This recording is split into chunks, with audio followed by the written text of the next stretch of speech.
ఆ పేతురు రావాలని ఏ సంఘమైతే ప్రార్థిస్తుందో, ఈ చిన్నది ఆ పేతురు స్వరాన్ని, ఆ తలుపు కొడుతున్నప్పుడు, పేతురు పిలుస్తున్నప్పుడు ఆ స్వరాన్ని గుర్తుపట్టగల చిన్నదై ఉన్నది.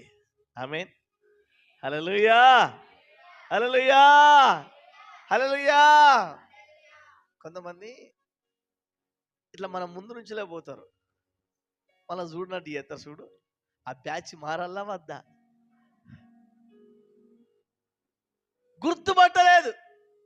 ఈ పాప తలుపు కొట్టగానే, ఎస్, పేతురు అంకుల్ వచ్చాడు, పేతురు కోసం మేము ప్రార్థన చేస్తున్నాము, పేతురు సమస్యలో ఉన్నాడు, పేతురు జైల్లో ఉన్నాడు, పేతురు బాధల్లో ఉన్నాడు, పేతురు అవమానంలో ఉన్నాడు, పేతురు దిక్కులేని పరిస్థితిలో ఉన్నాడు, పేతురు వచ్చాడు, తలుపు కొడుతున్నాడు అనే స్వరాన్ని ఈ చిన్నది రోదే విన్నది. ఆమేన్.